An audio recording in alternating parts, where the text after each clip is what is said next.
in Las Vegas. Colby, first and foremost, talk a little bit about you and your background and some of the things you've been able to do with the game of football. Yes, sir. Born in New Orleans, Louisiana, raised in Houston, Texas. Raised by a single mom, 5 kids. I have an older brother, a twin sister, and 2 younger brothers. I played high school ball at Clear Creek High School in League City, Texas. I was a 3-year letterman, three-time all-district. Ended high school with 14 career interceptions, 5 defensive touchdowns. I ended up going to Mcneese State out of high school, where I stayed there for about 5 years due to the COVID year. Played all 3 years, started 2 years as a field corner, where I was first team all conference, preseason all conference. I was all Louisiana, and also I made the all decade team there as a cornerback. Broke my ankle in 2019, which was supposed to be my senior year. And then I ended up medical redshirting that year. And then the next year, our season got canceled due to funding because of COVID. So that year I graduated, I entered the transfer portal and ended up signing with Hawaii and played there for a year. So that's really my background in a nutshell. But being in Hawaii was a blessing, meeting some great guys, playing for some great coaches. And just at Mcneese, I played under 3 different head coaches, so I had 3 different defensive coordinators. And just going to Hawaii was good, getting under that staff and playing under Coach Graham's defense and playing under Coach Abe Elamimian as well. That was a blessing. And just grooming me from a young boy to a man and things other than football, life really in general. So. Now, talk a little bit about how special it was to go to Hawaii. For you, it was a business trip. It was education and football. Other people going out there, they're going to put their toes in the sand and just really relax. But you were out there getting things done. Take us into Hawaii, what it was like for you. Yes, sir. My mindset going to Hawaii was just like, when I come back home, it's going to be mission accomplished. I was strictly focused on football. I very rarely went to the beach, but just the way things played out there, I was forced to kind of find myself outside of football. Like I said, I met some great people out there, and my walk with God increased and got better out there because I'm thousands of miles away from home, surrounded by water, and money's always been funny, so I'm stuck on the island until I'm done here. So I grew so much, and I'm blessed to be able to be a part of that culture, and seeing those guys right now, how far they've came, and they got a new coaching staff. It's really a brotherhood, and almost like a fraternity. Burton, to hear about the Pro Bowl in Honolulu and the Hawaii Rainbow Warriors and the tradition and the history, the Aloha Bowl and that whole concept, take us into that environment and what it was like for you to hear about that legacy and actually get to play in paradise. Yeah, that's crazy. That's God and only God. And growing up, you play the game, the NCAA video game, you creating your guy on Hawaii. And it's like, dang, what would it be like to play for this island? Like, who knew me creating the road to glory on the video game would translate to me ending up grad transferring to like Hawaii?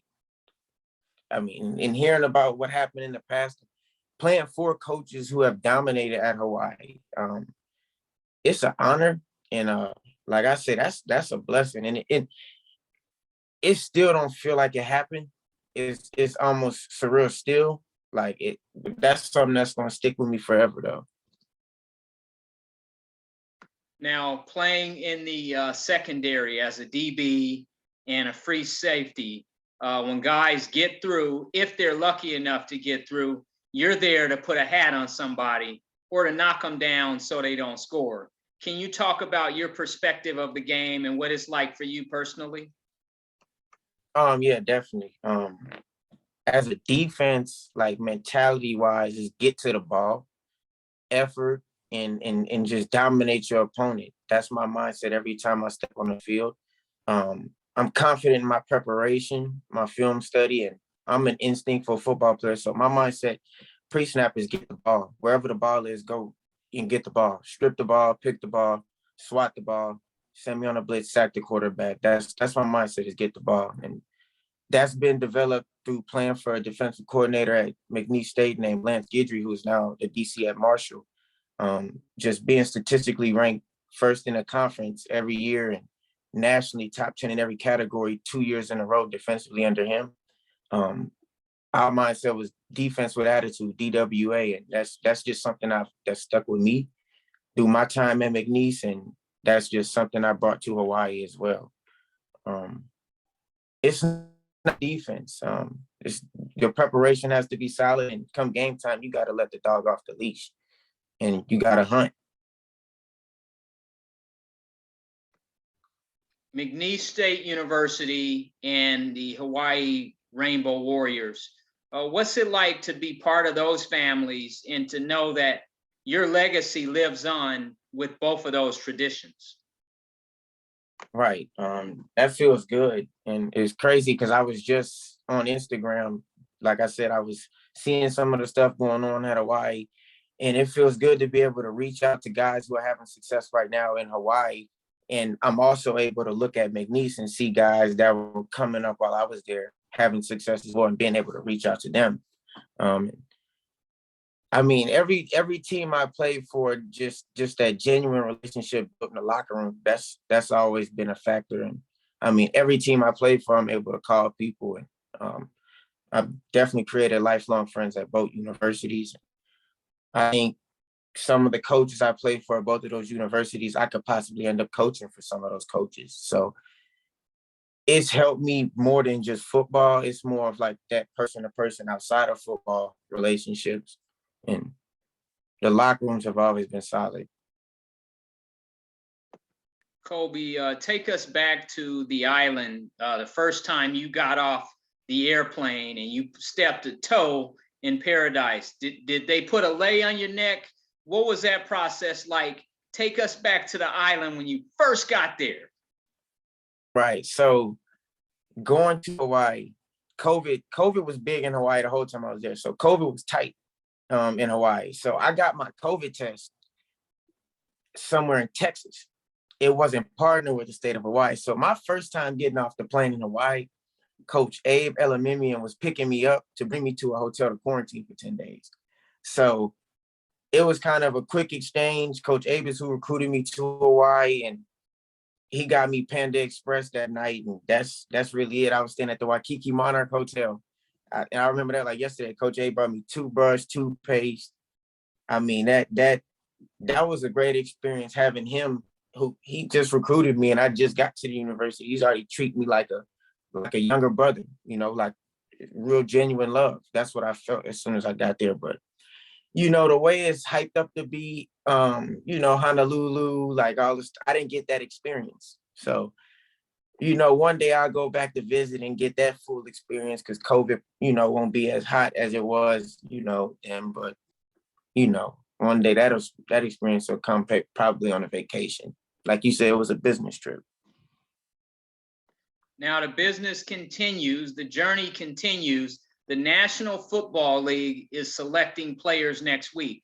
Talk about your mindset going into the draft 2022, what this can do for you and your family, what this means. And all you need is one team to believe in you, one slot, and you'll go out there and do what you have to do. But take us into your thought process about the NFL draft in Las Vegas.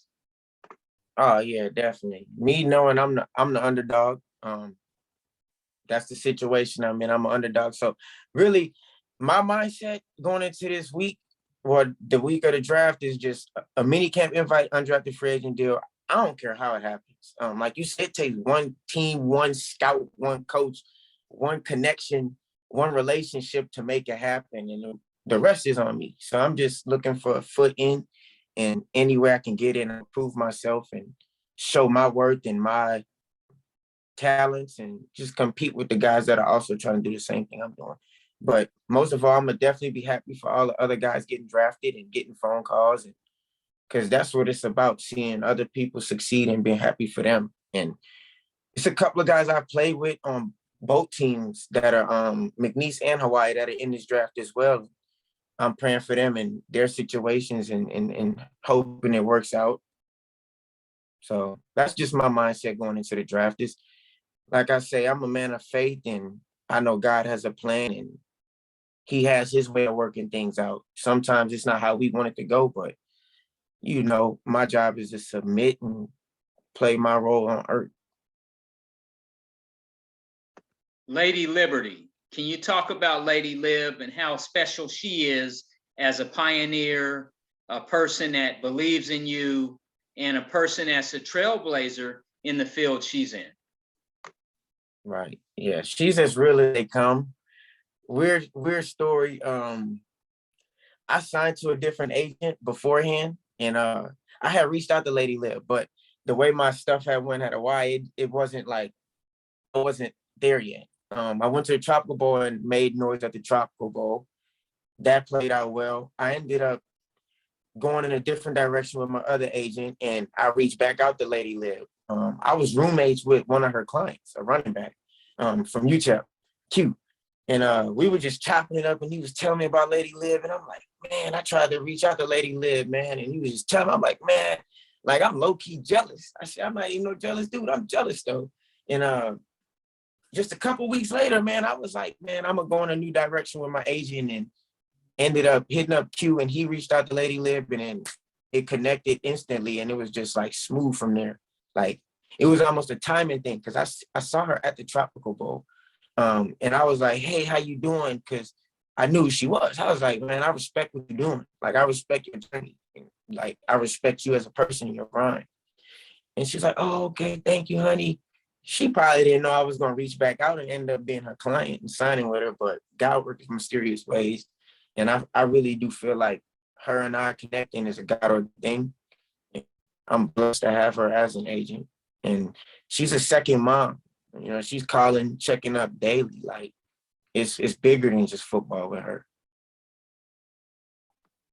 Colby Burton, National Football League, NFL, CFL, Canadian Football League. You look at the USFL, the USFL. There are several opportunities out there for guys. And again, it's all about just one door opening. But can you talk about playing on Sundays? And it's a beautiful thing when you can be a part of an 83-man roster. Oh, yeah. Like I said, I put in the work. I've controlled what I can control. I have accolades. I've produced a film. Things haven't always been smooth, but I think I'm definitely liable to get that opportunity and produce. And I know with the opportunity, I'll perform. And I see myself as a guy that played 15 years, put on a gold jacket. That's a big statement. And I respect the guys that came before me and did that. And that paved the way. But I have faith in my grind, and every single team I played for, I've dominated and shown my worth. And I really do feel like football, I'm chosen to do that. It's just always been football. I don't know anything else. So I'm keeping faith in God and knowing that this plan will prevail and play out exactly how it's supposed to. How special is faith? And you just talked about it, but plan A, keeping your eyes on the prize, staying focused, and continuing to put the work in. Can you talk about just continuing to grind it out? Yeah, that part is really easy. Coming from what I come from, seeing my mom struggle our whole life, go years without buying clothes, and always making sure everything was done for us and making sure we had everything we needed. Times she said no, so me having those thoughts and coming up, I came up. That aspect is easy. Just putting in the work daily. If I don't put in the work daily, I feel lost. I know who I am outside of football, but me like grinding each and every day and doing drills and hitting the weight room, that's therapeutic for my mental, and it helps me kind of escape. So that's who I am, and I'm gonna continue to do that. no matter what league it is, USFL, NFL, CFL, I know in the end it's going to prevail exactly how it's supposed to. I don't know how God is going to play it out, navigate me through, but that's why we have faith and we submit as human beings and rely on his understanding and not our own. How special is it to actually be a testimony, be an example, be a leader, be someone who's willing to put the work in and go out there and get it done and rely on your faith? But again, I mean, you're able to go out there and do it yourself, as far as you're not sitting around waiting. You're working hard so you can live your dream. Can you talk a little bit about that?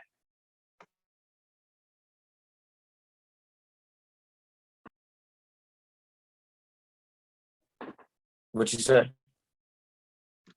You can hear me now? Yeah, I can hear you now. Okay. Can you just talk about the journey and the hard work and the commitment you made to yourself and obviously to God, but you're able to put the work in, so when he opens the door, you're able to do what you have to do? Yeah, so I got the grind from my older brother, Colby Burton. He played center at my high school as well. They called him Big Bird, and they called me Little Bird. That's just what it's been, and he showed me the way all the way through. He was an undersized center. He finished his senior season. He had 126 knockdowns and like 63 pancakes. I mean, he was a 5'11" center. Didn't get many looks, ended up going to blend. But I mean, just sitting down late night looking at the rivals rankings and just him telling me, this is what you got to do. I was in middle school. He was already in high school and varsity. He was telling me, you going to play cornerback. This is who you going to compete with. This how it's going to happen. He would tell a coach, like, my brother going to start as a sophomore. And told me, this is what you got to do it. If you do it, this is going to happen. If you don't, this is going to happen. So just listening to him, and that's just motivation, just seeing his grind and what he did. And now he got a niece. So it's just, he's my inspiration in a sense. I feel like she's mine in a sense, because we grew up, it was me and him every day, before school, lifting weights, or doing drills. And then during the workout period, we doing the workout. And then after school, we doing drills again. And then walking across the street. Our apartment was right across the street from the high school. Walk home. I mean, we took dumbbells out the weight room, walked across the street. I mean, so we could do push-ups and curls at night. So I got my grind from my older brother. And I mean, if I see that it's the right thing, it's gonna stick to me. So, and I let that stick, thank God. Burton, to be able to live your dream and play in the pro football ranks, how special is it, not only for you and your goal setting, but for your entire community and family, for people to see you're able to live your dream, but they can recall all of the work that you put in? Right. Yeah, so it's like they say, it takes a village to raise a family or raise a kid. It's a lot of people that step in and play roles.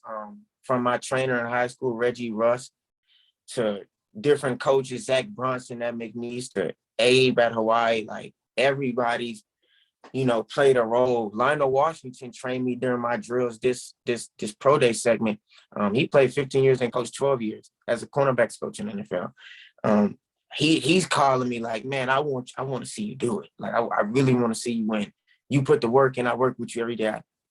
So it's just, this isn't just for me. I mean, nothing we do is for us. We're always in contact with different people, and certain things certain people do directly affects other people. And a lot of people are bought into my journey and my plan and my vision, and they believe in me. So I think me making it, a lot of people are going to feel like they made it too, because, I mean, they've planted that seed in me and watched me grow it. I mean, we don't get to where we are without other people helping. Nobody's self-made.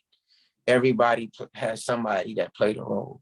So I'm excited for those people as well, because they've seen it behind the scenes, the ups, the downs, the highs, and the lows. So they know Colby Burton, So I'm excited for them too. Colby, we all focus on the destination, but the journey is so sweet, even though it's challenging. How special is that journey for you so far? What'd you say? Can you hear me now? Yes, sir. Okay. Colby, we all focus so much on the actual getting there and making it, but how special is the journey, the part that builds the character, the struggle and the emotional roller coaster and everything we go through to get from A to B? How special and how sweet is the journey when we get to where we want to be? Yeah. So the older I've gotten and the further I've gotten in my process, I've learned to lean on the experiences, really all the losses and the downs and the days where I felt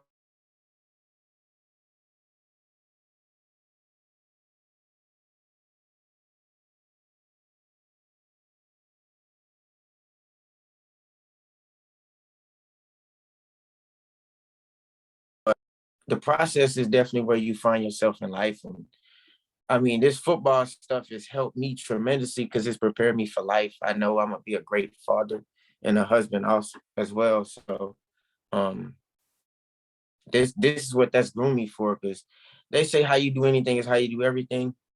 I pride myself on every day waking up and putting in 150%. And not just putting in 150%, but being detailed. And I figured out a lot about myself during this process. And that's all mental growth. That's all, the process is all mental growth. When you walk into a Mcneese State University or Hawaii or onto an NFL field with guys that you've been looking at, how special is that? And then also just talk a little bit about, it's just football and you're just doing what you do and you're playing the game that you prepared for. Talk a little bit about it, even though it's a different scenery. Yeah, it is football, and at the end of the day, we are human beings. So, I mean, all those guys, we chop it up outside of football. So it's just like when we get out there for football, it's like just playing football. Um, I definitely, it was a culture shock when I got to Hawaii.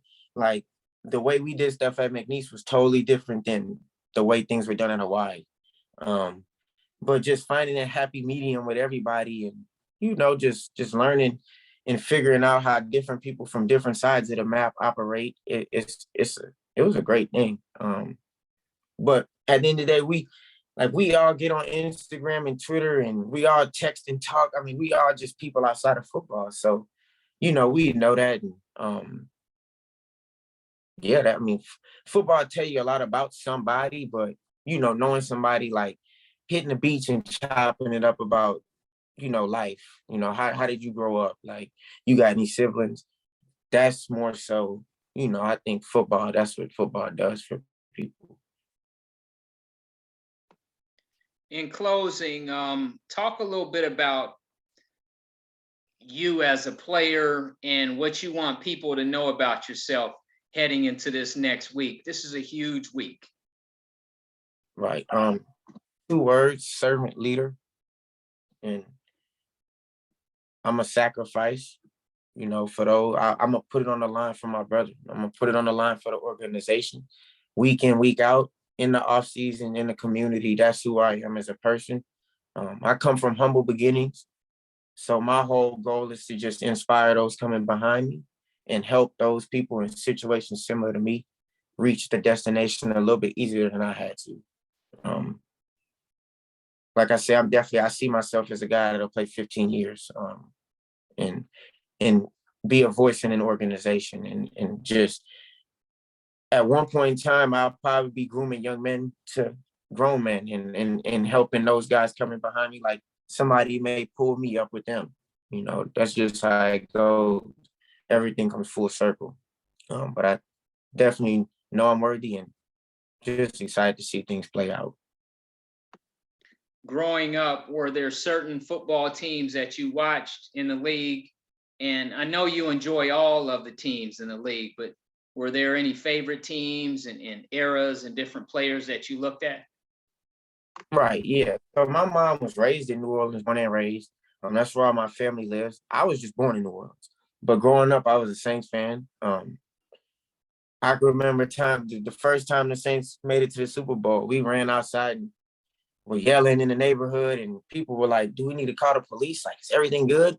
Like, it's the Saints going to the Super Bowl." So that was the home favorite. But I mean, I just love watching football and seeing people put good stuff on film. I mean, I feel like football is artwork. And I like seeing people put that on film.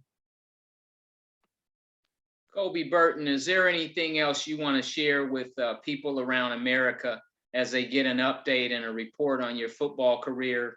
And people will be looking for you next week. Is there anything you want to tell everybody? I appreciate everybody who's helped along the way and played a role in my development as a man and as a football player.